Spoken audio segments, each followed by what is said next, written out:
안녕하세요. 한세원. 한세번입니다. 세원 씨, 요즘 사회에서 제일 중요시하는 단어가 무엇인 것 같아요? 우리 세대에서 가장 중요하게 여기는 단어는 공정이죠. 네, 오늘의 주제는 공정과 비슷한 정의에 대해서 이야기하려고 해요. 세원 씨는 정의가 무엇이라고 생각해요? 정의란 무엇인가에 대한 근원적인 생각은 해본 적이 없는데요. 그렇지만 이제 정의라는 단어를 들으면 사회적으로 올바름이라는 이제 인식이 강하잖아요. 네. 예를 들면 개인적인 정의는 이제 자신이 올바르다고 생각하는 대로 또 행동하는 것을 또 정의롭다고 한다고 하면, 사회적으로 정의롭다고 하면 이게 또 사회 구성원 모두가 차별 없이 평등하게 대접받는 게 정의로운 사회가 아닐까 싶은데요. 예, 정의는 사실은 잘 근원적인 생각을 해본 사람들조차도 정의에 대한 논쟁이 아주 오래전 고대 그리스 시대부터 있어 왔는데요.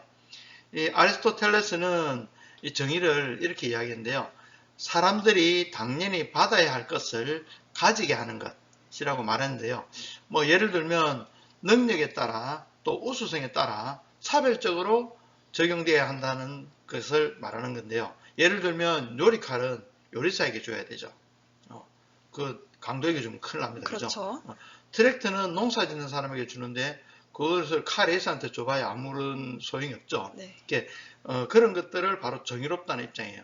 요리칼이나 트랙터를 그것을 제대로 잘 사용하지 못하는 사람에게 주는 것이나 그것을 사용할 자격이 없는 사람에게 주는 것은 정의롭지 못하다는 것이죠.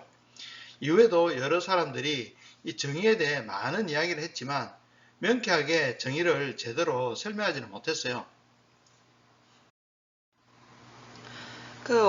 정의에 대해서는 좀 모르겠지만 원숭이 실험이 조금 생각이 나네요. 이 원숭이 실험이란 게 어떤 내용이냐면, 이제 처음에는 이제 원숭이 A에게 아무 의미 없는 표를 건네주고 그 다음에 간식으로 오이 조각을 주었을 때 주었던 표를 가져가는 학습을 시켰어요. 그래서 이제 원숭이에게 오이 조각을 줬던 거죠. 그러면 이제 그런데 그게 네. 표가 오이 조각하고 이제 교환하는 그런 물질이네, 그죠? 그렇죠. 이제 그런 거를 인식시켜준 다음에 네. 이제 처음 원숭이한테 오이를 줬던 거죠. 네. 그런데 그 옆에 있는 이제 다른 원숭이가 있었습니다. 근데 네. 이 다른 원숭이에게는 표를 가져갈 때 오이 대신에 포도알을 준 거죠. 네. 근데 사실 이제 오이는 이제 맛이 없고 네. 이제 칼로리도 별로 없잖아요. 근데 네. 포도알은 달고 맛있고 모두가 좋아하는 네. 이제 과일이라고 볼 수 있는데, 네. 그거를 옆에 있는 처음 원숭이가 봤던 거죠. 네. 그거를 보고 난 원숭이가 자기는 화를 내면서 이 가지고 있던 오이 조각을 내동댕이 치는 행동을 보여줬던 실험이 있었습니다. 그 A 원숭이는 원래 공짜로 오이를 가져갔는데, B 원숭이는 공짜로 포도알을 가져간 걸 보고 자기가 이제 부당하다고 여기겠다는 건가요? 예, 아무래도 그렇죠. 이게 처음에는 공짜로 오이를 먹었지만 옆에 원숭이는 오이보다 더 좋은 포도를 먹는 걸 보고 이 공짜로 오이를 받는 게 부당하다고 생각했기 때문이겠죠? 아, 마치 요즘 복지 논쟁과 비슷한 이야기인 것 같은데요. 사실 처음에는 이제 공짜로 주는 것은 좋다고 생각했는데 다른 사람이 더 좋은 것을 가져가면 이 공짜도 하찮게 여겨지는, 그렇죠. 배고픈 거는 참아도 배 아픈 거는 못 참는 맞습니다. 그런 이야기인 것 같은데요. 네. 마이클 샌들은 또 여기에서 정의를 이해하기 위해서 세 가지 관점으로 이렇게 보았어요. 행복의 극대화, 그 다음 자유의 존중, 미덕의 추구, 그 세 가지가 그 관점인데요.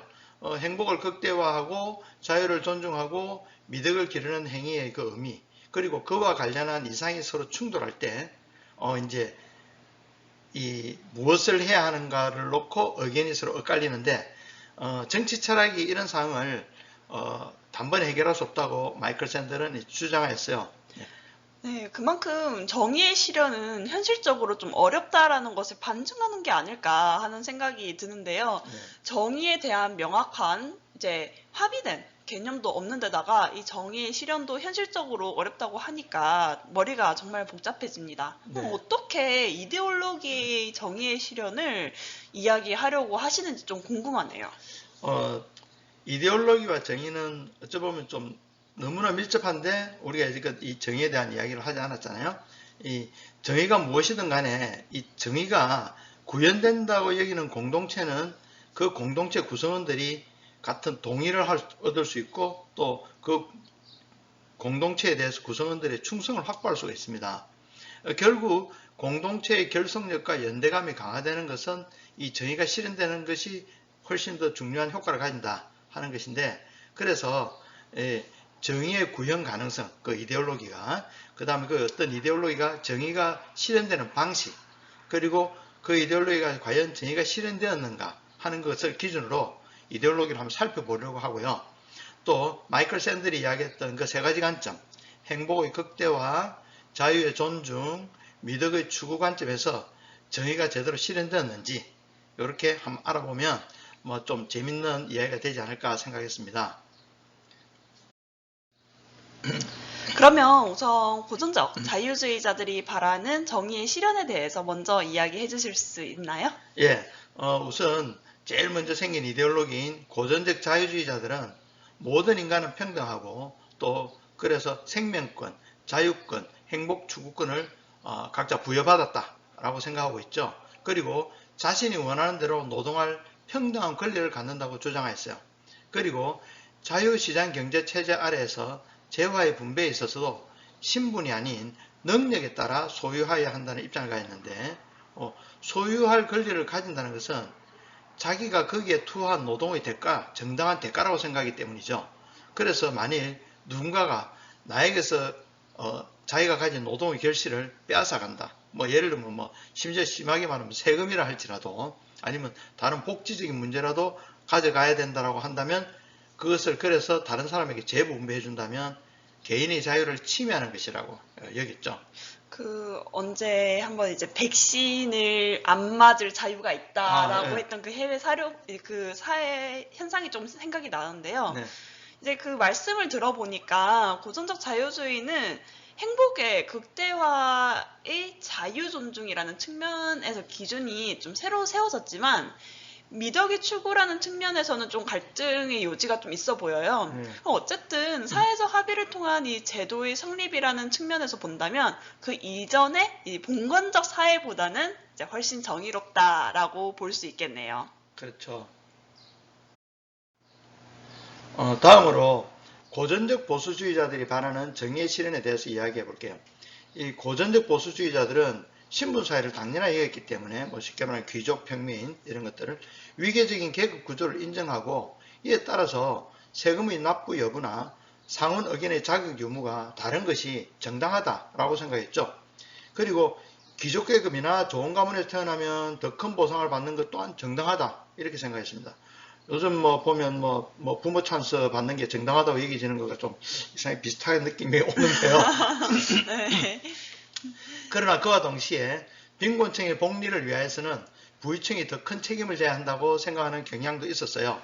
이거를 들으면 저는 드는 생각이 이제 노블레스 오블리주 네. 이게 바로 딱 생각이 나네요. 그 네. 성향대로 이제 이 정의를 실현한다라고 느껴지는데 네. 제가 한번 정리를 해보자면 네. 고전적 보수주의는 빈곤층의 복리에 대해서 책임을 강조한 것으로 봐서는 이 미덕 추구 면에서는 고전적 자유주의자보다는 갈등이 좀 적을 수 있겠다. 그렇지만 전반적으로 과거의 질서를 크게 벗어나지 못하고 증가하는 사회적 요구를 충족하지 못한 면을 봤을 때는 고전적 자유주의보다는 좀 정의 실현 면에서 적은 점수를 주고 싶네요. 그렇다고 볼 수 있죠. 네. 이제는 마르크스주의자들이 바라는 정의의 실현에 대해서 이야기를 해볼게요. 마르크스주의는 생산수단이 사적 소유가 된다면 노동자가 자유롭지 못하기 때문에 생산수단의 사적 소유를 철폐하자라고 주장했죠. 그렇지만 일반적인 의복, 주거 같은 소비재의 사유재산만큼은 반대하지 않았어요. 그리고 공산사회로 이행하는 동안에는 일한 만큼 분배받음으로써 노동자에게 동기부여를 해준다. 그렇게 해줬고 있고요.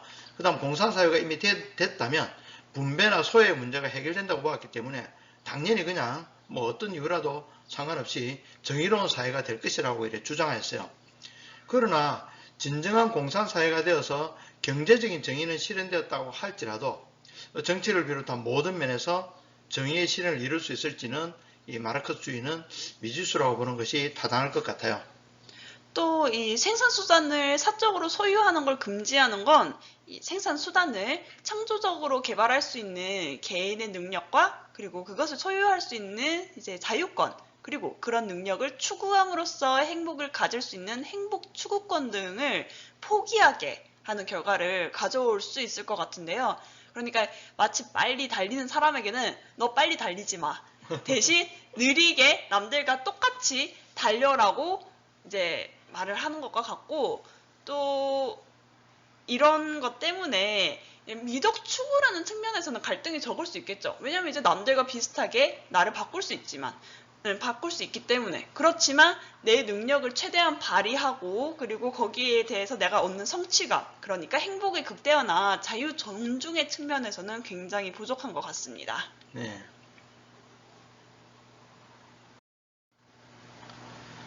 마르크스주의에서 파생된 공산주의자들이 바라는 정의의 실현은 모든 생산수단을 통제하고 노동자를 숙련도와 노동량에 따라서 임금을 차별하게 지불합니다. 동일하지 않아요. 공산주의를 할지라도. 그거는 또 신기하네요. 네. 그래서 임금 일부는 또 사회 혁신을 위해서 의무적으로 공제해야 됩니다. 이런 이행기가 끝나면 모든 사람이 자기 능력에 따라 사회에 기여할 것이고 당연히 그렇게 할 것이라고 생각하는 거죠. 또 자신의 필요를 충족할 수 있을 것이라고 주장했습니다. 그러나 이런 통제는 누가 결정하는가 하면요. 인민들이 아니라 소수의 공산당 지도부가 결정하는 것을 딱 명시하고 있습니다. 과거에도 그렇고 지금의 공산국가라고 말하는 나라에서도 다 그렇게 지금 하고 있죠. 결국 인민들은 이런 중요한 결정에 참여할 수 없는 상황이라는 것이죠.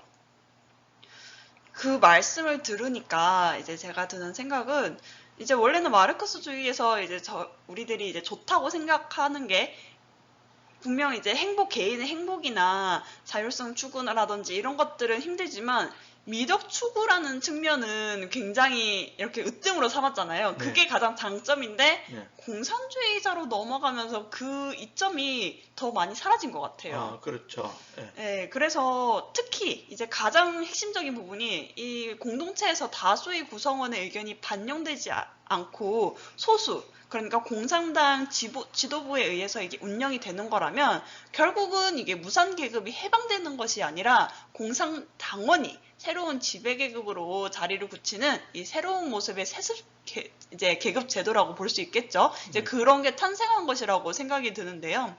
지금 현재 중국을 포함한 모든 공산 국가들이 그런 모습을 적나라하게 보여주고 있고요. 결과적으로 정의의 구현은 없다라고 보여집니다. 예. 아나키스트들이 바라는 정의는 서로 올바르게 대화할 때 정의가 이루어진다고 보고 있어요. 그러면서 서로 올바르게 대화한다는 것이 무엇이냐라고 그 사람들은 주장하기로 다음의 4가지 조건이 충족되어야 한다고 주장을 하는데요. 첫 번째로는 자발적으로 인간 존엄성을 느끼고 서로 보장해주는 존중심이 발휘되어야 한다라는 것이 첫 번째고요. 둘째로 자신에게 유리한 대로 꾸며대는 모든 기만을 배제한 정직함을 지녀야 한다. 셋째로는 한 사람이 다른 사람에게 혜택을 주고 그에 상한 혜택을 받아서 두 사람 모두에게 덕이 되는 상호성이 있어야 된다. 마지막으로 전체를 위한 선익과 자기 자신을 위한 선익을 혼동하지 않는 공정함이 발휘되는 이런 4가지 조건이 충족되어야 정의가 실현되는 사회가 된다고 보았어요. 그리고 삶의 모든 측면이 공평하게 분배되는 것이 바로 정의라고 생각하고 있지만 또 그렇다고 해서 모든 재화가 모든 사람에게 평등하게 분배되어야 한다고 생각하지는 않습니다. 재화가 평등하게 분배되는 것이 정의에 포함되지 않는 것은 결국 모든 구성원들에게 재화를 완전히 평등하게 분배하려면 아나키스트들이 싫어하는 권위적이고 강압적인 제도의 힘이 결국 필요해지기 때문에 그런 게 아닐까 싶은데요. 네. 어쨌든 이 아나키스트들은 사회적 재화의 평등 소유보다 평등주의 윤리를 더 강조하는 편이라고 볼 수 있겠습니다.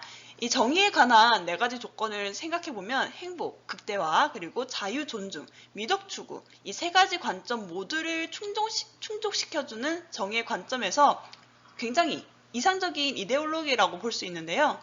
대신에 이 단점이 하나 있다면 갈등이 발생했을 때 조정할 수 있는 제도나 기준이 제시될 수 없는 이 태생적 한계를 가지고 있다는 게 조금 아쉽네요. 예, 맞습니다. 이 아나키스트들이 주장하는 것은 너무나 이상적이어서 비현실적이기도 하지만 우리들이 궁극적으로 추구해야 할 방향을 나름대로 올바르게 제시한다는 점에서 관심을 가질 만하다고 생각합니다. 현실적이지는 못하지만 우리의 목표, 항상 우리가 생각해야 되는 어떤 큰 목표를 제시해주는 점에서는 아나키스트들은 상당히 중요한 이데올로기라고 생각해요.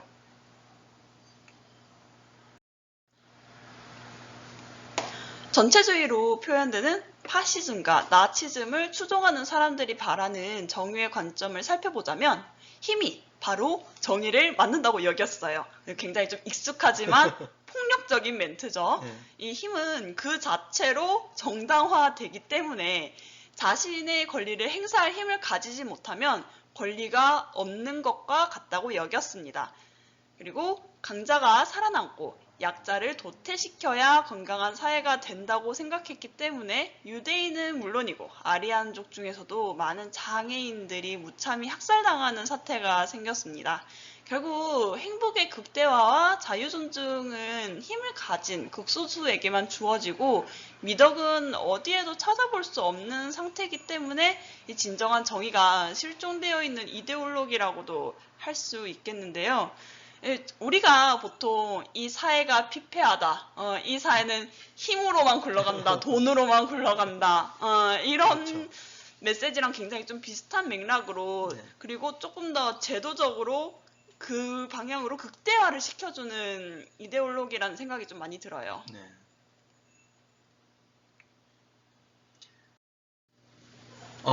현대자유주의로 이제 넘어가 보면요. 현대자유주의자들은 단순한 기회균등의 원칙에서 더 나아가서 공정한 기회균등을 통해서 정의가 실현된다고 보고 있어요. 이 자유시장 경제 체제의 효율성은 유지하지만 부의 편중이 생기지 않습니까? 그로 인한 그 문제점들을 평등과 복지로 만회하는 것을 목표로 하고 있는데요. 결국은 부의 증가도 가지고 개인의 복지 권리 확대도 가지려고 하는 두 마리 토끼를 잡으려고 하는 것을 알 수 있죠.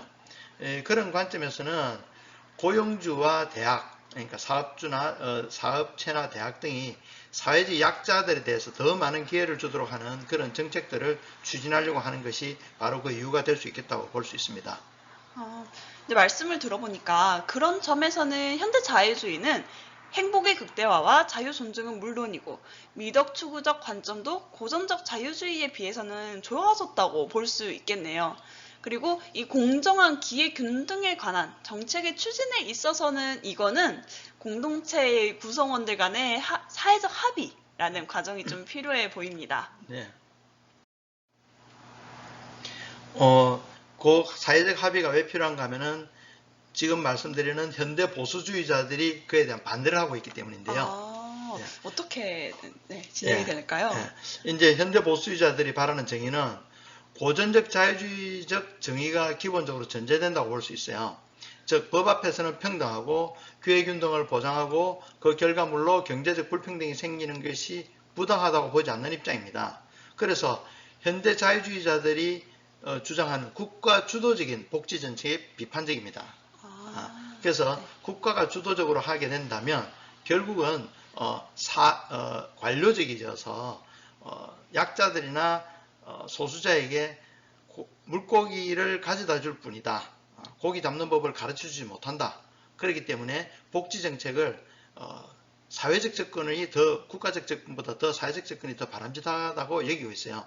예, 즉 사회적 접근이란 뭐냐면은 지역 공동체라든지 아니면 자선단체라든지 종교단체가 이 사회적 약자를 통해 사회적 약자를 도와주는 접근 방식은 빈곤층을 자립할 수 있도록 낚시하는 법을 가르쳐주고 또 희망을 줄 수 있다라고 믿고 있죠. 그리고 이 아까 말씀드렸던 그 공정한 기회균등 그에 관한 정책 추진도 마찬가지로 그 결과에 대한 어떤 인정을 해야 된다는 입장이기 때문에 기회균등은 그냥 단순히 기회만 균등하게 주어지면 된다라고 생각하는 입장들이 강하다고 볼 수 있어요.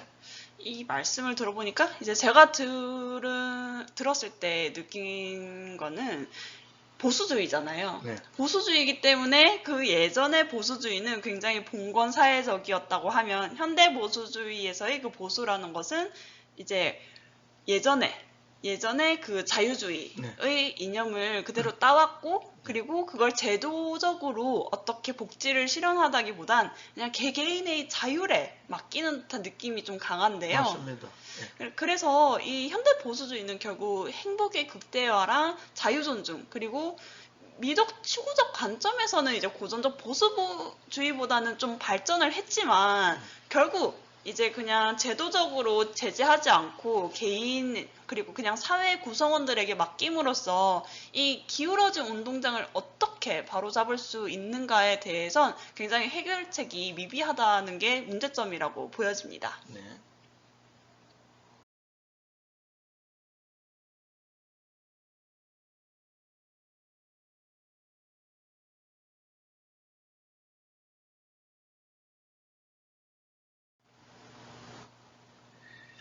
사회민주주의자들이 바라는 정의는 사회적 재화의 분배 상태를 기준으로 이렇게 정의를 규정하지는 않습니다. 사회적 재화를 중심으로 보는 시각은 자본주의적 시각이다. 그리고 경쟁적 취합을 부추긴다 라고 생각하기 때문에 본질적인 삶의 가치를 경시하게 된다라고 주장을 합니다. 그래서 사회민주주의자들은 기회균등의 개념에 대해서도 비판적인 시각을 가지고 있는데요. 이 기회균등의 개념이라는 것이 뭐냐면은 성공을 향한 투쟁 과정에서 일어나는 승리와 패배를 당연한 것으로 정당화합니다. 기회를 줬으니까 자 너는 1등이고 너는 꼴찌야. 그러니까 너는 1등은 당연하고 너는 꼴찌가 당연하다. 기회를 똑같이 줬는데도 너는 그렇게 할 수밖에 없어 라고 하는 것인데요. 결국 그러면 승리한 사람은 자신이 우수한 사람으로라고 생각하고 또 패배한 사람은 자신이 열등한 사람이라고 생각하게 만드는데요. 사실 알고 보면 승자라도 그저 운이 좋아서 될 수도 있는 것도 있고요. 또 과거에는 인기 없었던 직종이 요즘 인기가 있어서 돈을 많이 버는 경우도 있고요. 패자라도 출발점이 달라서 그렇게 될 수 있다고 생각하기 때문에 꼭 기회균등만 가지고 승자 패자를 나눈다는 것이 그것조차도 틀렸다라고 생각하는 거죠. 그래서 사회민주주의자들은 기회균등의 개념보다는 평등의 개념을 더 중시하고 있는데요. 그렇다고 해서 모든 사람이 완전히 똑같은 교육, 똑같은 재산, 똑같은 권력, 그리고 사회적 재화까지도 똑같이 나누어 가지는 사회는 존재할 수도 없고 바람직하지도 않다는 점은 인정하고 있습니다. 그러니까 이제 사회민주주의자들은 경쟁을 부추기는 기회균등의 정의가 아니라 보다 넓은 평등을 통한 정의를 추구한다고 볼 수 있겠네요. 그러니까 이 기회균등이라는 게 우리는 굉장히 공정한 이제 어떤 요소라고 생각을 하지만 그조차도 사실상 평등을 이루기에는 굉장히 미흡하다라는 것을 인지를 하고 이제 좀 더 다른 관점에서 평등을 추구하고자 하는 모습이 좀 보여지는데요.